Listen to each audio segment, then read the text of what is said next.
when you put yourself out there to do such a high profile job, and off the back of the job that you've done, the investigation that you've done has brought to the table what it's brought in terms of Saracens, which is, the biggest news to come out of rugby in the professional era, in my opinion. So it's bigger than Bloodgate. So well, in terms of where we are now, do you know what I mean? The fact that people think it's bigger than Bloodgate. Yeah.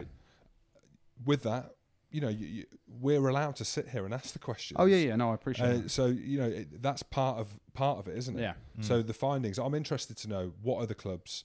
Accountants got involved. I'm interested to know where the rumours came from and what motivated her to go out there and look at Saracens away from other teams. She said that they look at all teams. So part of her remit is to look at the salary cap as a whole to see if there's anything behind it. If every club had stuck to what's in the agreement, then there wouldn't be a story, would there? Well, I think because of Saracens, again, look, it's so difficult to comment because we haven't got the information in front of us. If we had the information in front of us and it said, right, they're paying Maro Itoje £2 million in an offshore bank account, they're paying Owen Farrell X amount in an offshore bank account, or they're paying his wife to be a cleaner, but they're paying 150 grand at the stadium. That's where I feel completely different. I know about these co-investments. Loads of people, the rumours about the co-investments, people talk about these co-investments. So from my opinion is, and the club have come out, and I have been a part of this, so I know what it is. I was at Saracens not because of money. I was at Montpellier because of money. I went back to Saracens, and did I benefit financially more there than being at another club? No, I didn't. Absolutely not. You did. Why? You went more at Saracens than you did at Leicester. Yeah. You went more at Saracens than over the 3 years than you did at Gloucester. Well, it was close though. Edinburgh, in terms of salary. Well, I'd say that was close as well. Yeah, so you can't. What I'm saying is, I completely understand. Everything's individual, and I understand where you're coming from. No one in rugby can look at that squad that they've built over 3 years, and they've had success, and we've all stood there and clapped and applauded, and say that actually why should we not look into it?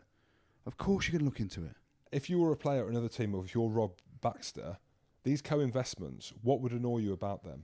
Okay, so you can agree with both sides, and you can look at every statement that's made, and you can pick out bits from Rob Shaw, you can pick out bits from Danny Kerr that you both agree and disagree with. Now, every club signs up to the parameters of the salary cap, and every club signs up to those parameters knowing that alongside that is all the revenue coming from TV, all the revenue coming from the RFU, and that's all interlinked into making the Premiership a sustainable league where everyone sits under the salary cap to allow that. So it's a level playing field, etc., etc. Now, as he gets his notes, the definition, salary is defined in the wage cap as these points: salary, wage, fee, remuneration, compensation, match fee, per diem, royalty, gratuity, profit, reward, earnings, perquisite, incentive, retainer, loyalty payment, preferred payment, or any other sum. So that's salary defined in the wage cap. Now, I ain't got a problem with the co-investments, but they have to sit under the salary cap, because what's happened supposedly, we haven't seen the full judgment, supposedly what's happened is Nigel Ray talks about, it's a bit of self-justifying explanation that's gone on with his video that he's done, re-salary and co-investment. And it's basically the rhetoric that they're trying to get out there, that this is Saracens' reason for doing it. And I don't have a problem with co-investment. What I have a problem with is, in the salary cap regs, it talks about declaring absolutely everything. So Nigel Ray's used words like there's precedent for it, because they've mentioned a co-investment before, and that's been passed through. But what they haven't done, and I don't sit there and, I like Nigel Ray. I've got a lot of time for him. I think he's done wonderful things for Saracens, for the game of rugby. But ultimately, you have to abide by what you've signed up for. So he's talking about a precedent of a co-investment. What they haven't done is declare all the co-investments. And in the salary cap, it talks about disclosing payments to players and exceeding the ceiling for payments to senior players. So all contracts and documents have to be provided. They haven't provided all that. So they haven't been clear in every single co-investment that he's made, which sits under the salary cap. He's saying, I can do what I want with my players. And half of me says, listen, he's helping out players in the future. But the other half of me is like, well, actually, it sits under the salary cap. And it should sit under the salary cap because, and here's the thing. For the 3 years that they've been found out, the salary cap is 54 pages long, the regulations. This year it's something like 114 pages long. So it's overly doubled the definitions and everything in it. And people are talking about, this year they're going to be out over the salary cap again. The issue with Premiership Rugby is the salary cap gets investigated for the previous year at the end of the season when all declarations are made. So you can't fine a team within that season. So people like Danny Kerr coming out saying, boot them out of the league, take all their trophies off them. That's not in the regulations. So I'm not one for taking the league titles off them. They're tainted, but I wouldn't say they're tainted. They are 100% tainted. Why? Why are they tainted? I'll rephrase that. They're tainted if after the review, if Saracens put the review in, I don't think they still put the review in, that they're found guilty and they accept the punishment. So of course they're tainted then. At the minute they're tainted because, or they're sitting in the middle of being tainted, not tainted, whether they're found guilty or not. They've been found guilty at the minute, and it's like anything, isn't it? I looked at the Premiership League table. They took the 35 points off them and put them down to minus 26. And they'll still finish above Wasps. And then they changed it again and put an asterisk next to their name.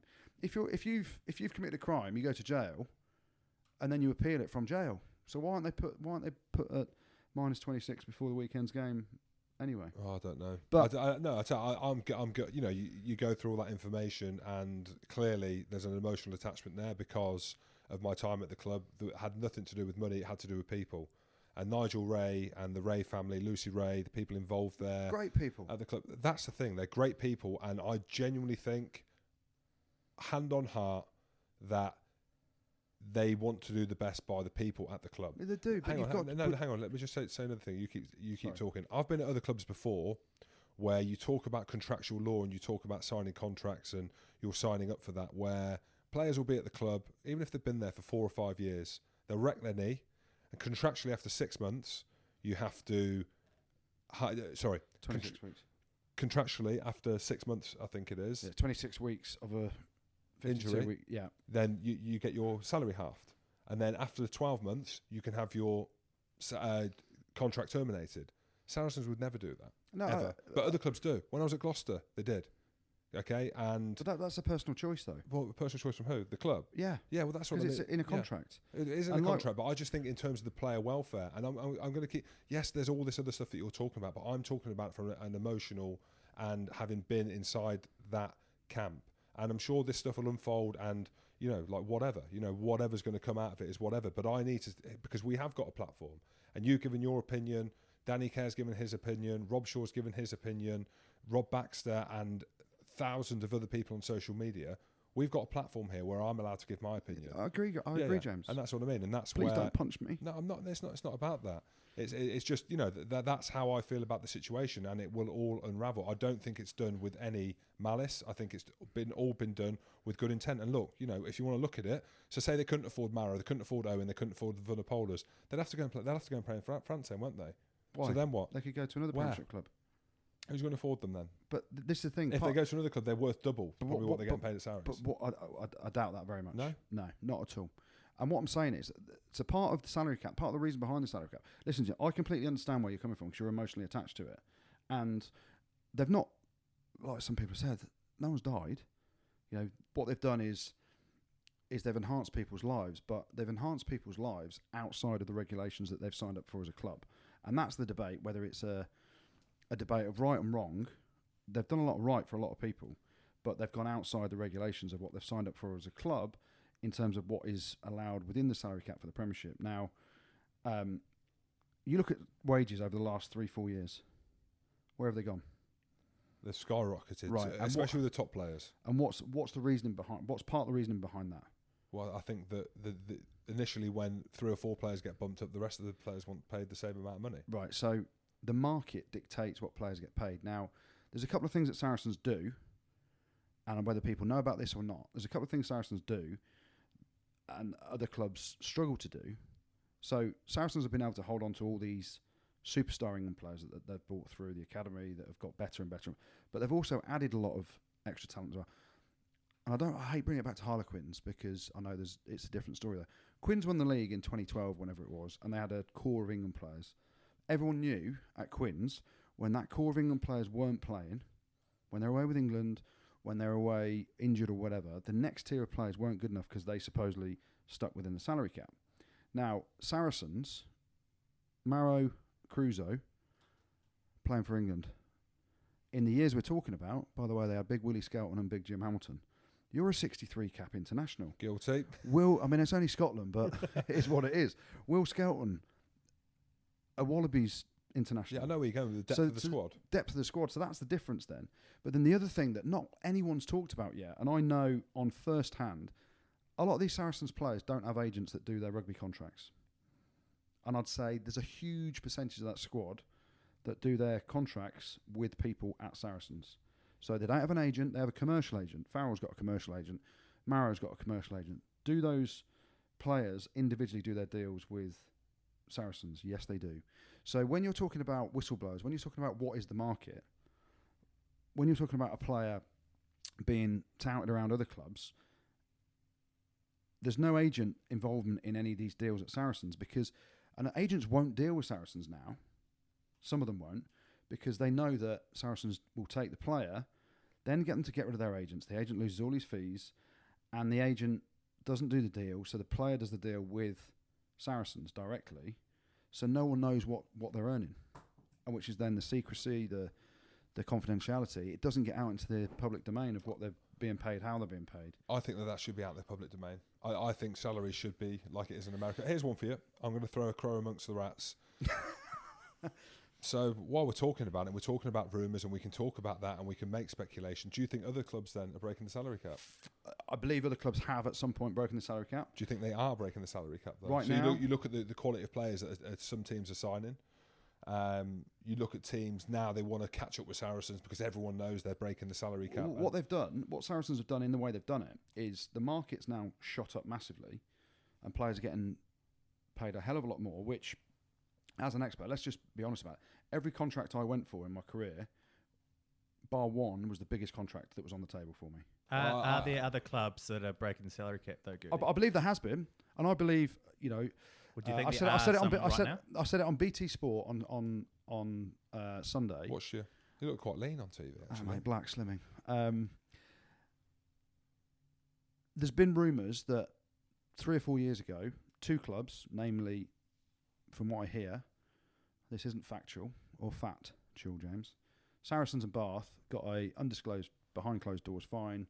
So this isn't the first time that Saracens have been reprimanded, and that's why there's a lot of bad blood or, you know, a lot of people talking about it. You know, and people are making silly things. Danny Kerr saying then you take them out of the competition, strip them the titles. That's not in the regulations, so it's not even a conversation. You know, Tony Rose saying boot them out of the league as well. Ridiculous, because that's not what they signed up for. What I think, you know, clubs know and understand what's happened. And it's the whole rhetoric between salary and co-investment and what should come under the salary cap and what shouldn't. That's a lot of the debate.